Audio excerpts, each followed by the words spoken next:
আসসালামু আলাইকুম প্রিয় শ্রোতা মণ্ডলী, সবাই কেমন আছেন? ভূতের রাজ্য .com থেকে পলাশ জয় সবাইকে জানাচ্ছি অনেক অনেক অভিনন্দন। আমরা তো আসলে প্রতিদিন গল্প দিতে চাই, ইচ্ছেও থাকে, কিন্তু অনেক সময় আসলে কাহিনী মেলে না, ভালো গল্প পাই না, সিলেক্ট করতে পারি না। যার কারণে আমি কিন্তু আপনাদেরকে রিকোয়েস্ট করি, যদি আপনাদের কাছে ভালো ভৌতিক গল্প থাকে আমাদের শেয়ার করুন। নদীর ধারে ছোট্ট একটি গ্রাম, চরনিশান। গ্রামটি দিনের বেলায় অন্য 10টা গ্রামের মতোই শান্ত। ধানক্ষেত, বাঁশঝাড়, পুরনো মসজিদ আর নদীর পাশে কয়েকটি কাঁচা রাস্তা। কিন্তু রাত হলেই গ্রামের চেহারা বদলে যেত। বিশেষ করে গ্রামের একেবারে শেষ প্রান্তে দাঁড়িয়ে থাকা একটি পুরনো দোতলা বাড়িকে সবাই এড়িয়ে চলত। কেন জানেন? বাড়িটার নাম ছিল কালো দালান। নামটা শুনতেই তো কেমন লাগে, তাই না? কেউ জানতো না বাড়িটা কে বানিয়েছিল। কেউ বলতো প্রায় 100 বছর আগে এক জমিদার বানিয়েছিল। কেউ বলতো বাড়ির মালিক কোনো মানুষ ছিল না। আর সবচেয়ে ভয়ঙ্কর কথাটা বলতো গ্রামের মানুষজন, বিশেষ করে বৃদ্ধ লোকজন। ওই বাড়িতে একজন জিন থাকে না, লক্ষ লক্ষ জিনের ছায়া আছে। দিনের বেলায় কথাটা হাস্যকর মনে হতো, কিন্তু রাত 12টার পর কেউ বাড়িটির পাশ দিয়ে হাঁটার সাহস পেত না।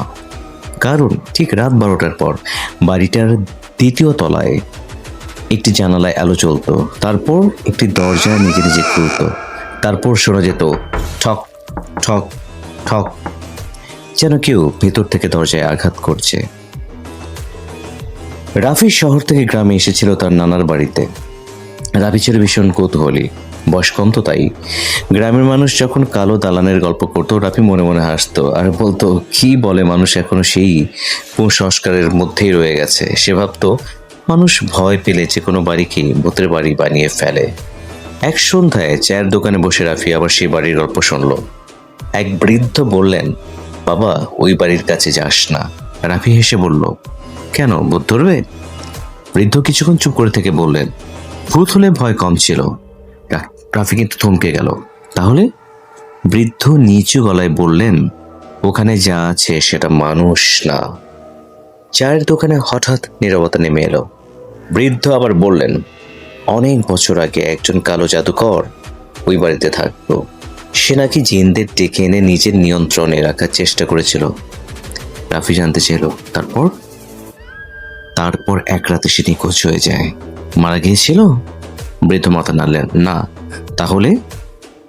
বৃদ্ধ রাফির দিকে তাকিয়ে ফিস ফিস করে বলেন, আজও প্রতি রাতে তার ঘরের ভেতর থেকে কণ্ঠস্বর শোনা যায়। সেদিন রাতেই রাফি ঘুমাতে গেল। তার কাছে মনে হচ্ছিল বাইরে প্রচন্ড বাতাস বইছে, জানালার কাঁচ কাঁপছে। তখন ঘড়ির কাঁটা 11টা 57। হঠাৎ ঠক করে একটা শব্দ হলো। রাফি চোখ খুলল। কেউ যেন তার ঘরের দরজায় আঘাত করেছে। সে উঠে বসে শুনতে লাগলো, কিছুই নেই। তারপর আবার 3বার সেই ঠক ঠক ঠক শব্দটা হলো। এবার কিন্তু শব্দটা আরো পরিষ্কার। রাফি দরজার কাছে গিয়ে বলল, কে?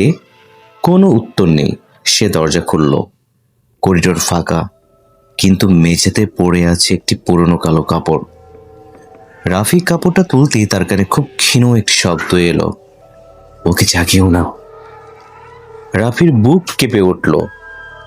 সে চারদিকে তাকালো, কেউ নেই। পরদিন বিকেলে রাফি তার বন্ধু সিয়ামকে সব বলল। সিয়াম বলল, তুই কালো দালান দেখতে যাবি? রাফি একটু থেমে বলল, হ্যাঁ। দুজন সন্ধ্যার আগে বাড়িটির সামনে গিয়ে দাঁড়ালো। বাড়িটা কাছ থেকে আরো ভয়ঙ্কর। দেয়ালের প্লাস্টার খসে পড়েছে, জানালাগুলোও কালো। দরজার উপর অদ্ভুত কিছু পুরনো চিহ্ন। সিয়াম বলল, চল ফিরে যাই। রাফি বলল, 1 মিনিট। ঠিক তখনই দোতলার একটি জানালায় একজন দাঁড়িয়ে গেল। একজন মানুষ, পুরো কালো পোশাক, মুখ দেখা যাচ্ছে না। সিয়াম রাফির হাত চেপে ধরলো, ওখানে কে? রাফি কোনো উত্তর দিল না, কারণ জানালার মানুষটি ধীরে ধীরে হাত তুলেছে। তারপর আঙ্গুল দিয়ে তাদের দিকে ইশারা করলো, 1বার 2বার 3বার। তারপর জানালাটি নিজে থেকেই বন্ধ হয়ে গেল। সিয়াম দৌড় দিল। রাফিও তার পিছনে ছুটল, কিন্তু দৌড়ানোর সময় রাফি একবার পিছনে তাকিয়ে দেখল, দোতলার জানালায় আবার সেই মানুষটি দাঁড়িয়ে। এবার তার পাশে আরো অনেকগুলো কালো ছায়া।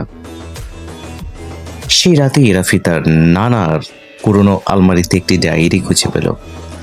ডায়েরির প্রথম পাতায় লেখা, কালো দালানের দরজা কখনো খুলবে না।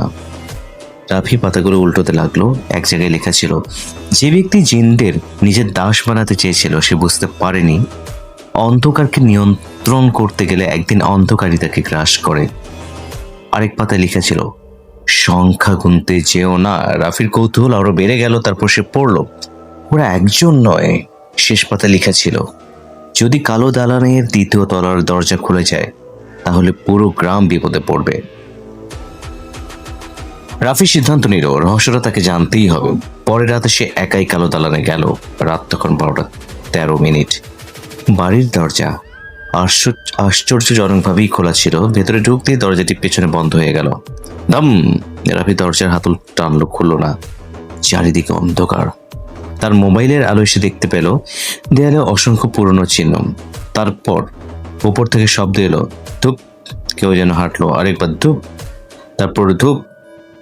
রাফি সিঁড়ি বেয়ে উপরে উঠতে লাগলো। দ্বিতীয় তলায় পৌঁছে সে দেখলো সামনে একটি কালো দরজা। দরজার উপর লেখা, যে ঢুকবে সে একা বের হবে না।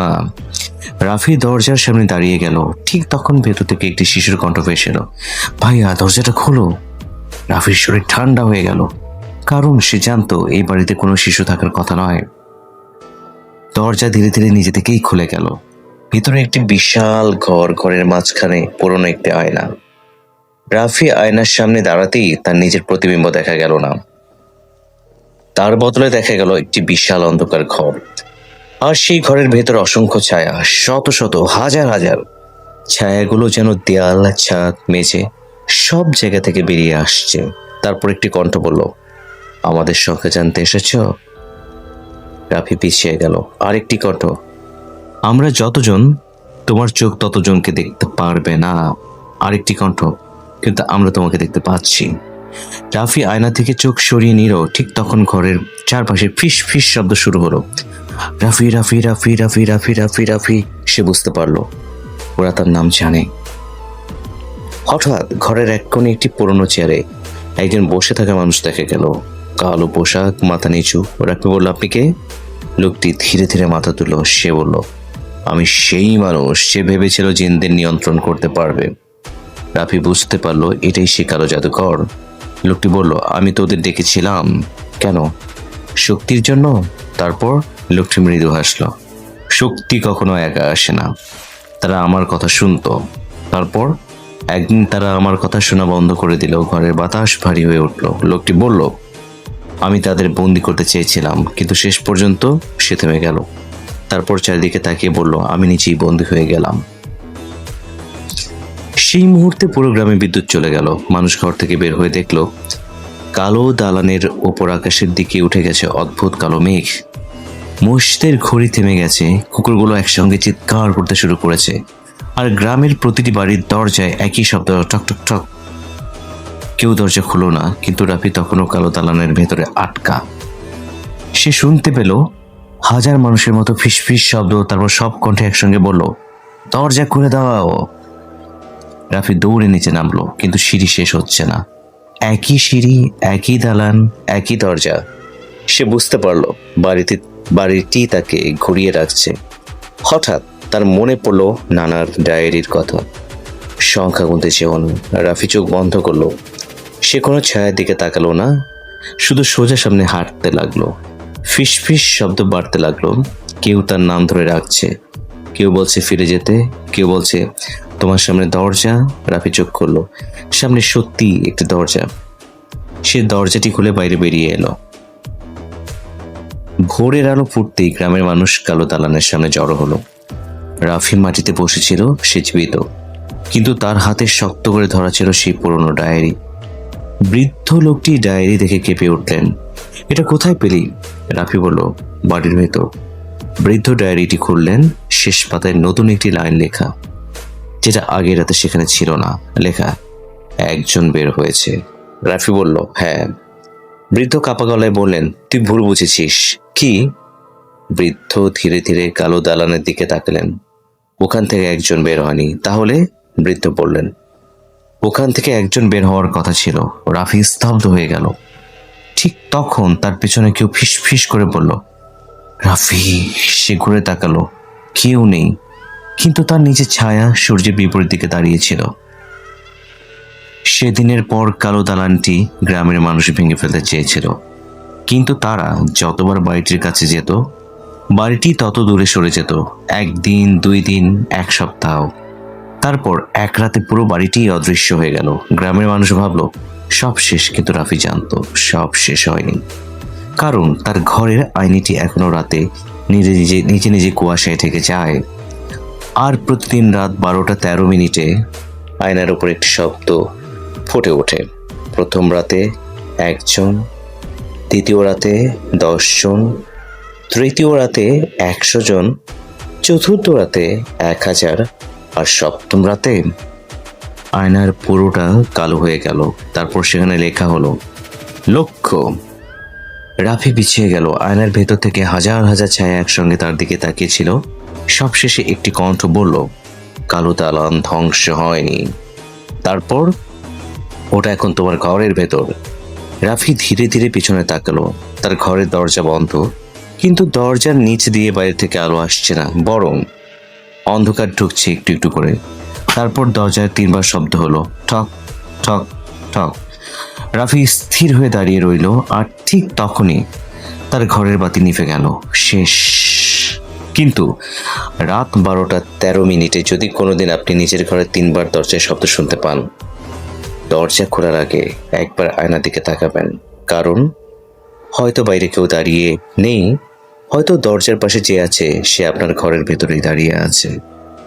অসংখ্য ধন্যবাদ শ্রোতা মণ্ডলী আমার সাথে থাকার জন্য। এই ধরনের গল্প পাওয়ার জন্য প্রতিদিন আমাদের সাথে থাকুন এবং আমাদের গল্পগুলো শুনুন। ভালো লাগলেও জানান, খারাপ লাগলে সেটাও আমাদের জানাবেন। আর চ্যানেলটি সাবস্ক্রাইব করতে ভুলবেন না, সবাইকে অনুরোধ। আর গল্প পাঠানোর জন্য আমি রিকোয়েস্ট করছি, আমাদের মেসেজ শেয়ার করবেন, আমাদের কমেন্টস সেকশনে যে মেসেজ করবেন, কেউ যদি গল্প দিতে চান, আমরা আমাদের ভোকাল ব্যবহার করে আপনাদের গল্পগুলো বলার চেষ্টা করব, অথবা আপনারা চাইলে আপনাদের ভয়েস ওভারও দিতে পারেন, নো প্রবলেম। সবাই অনেক ভালো থাকবেন, সবাইকে অনেক অনেক শুভেচ্ছা, অভিনন্দন। আল্লাহ হাফেজ।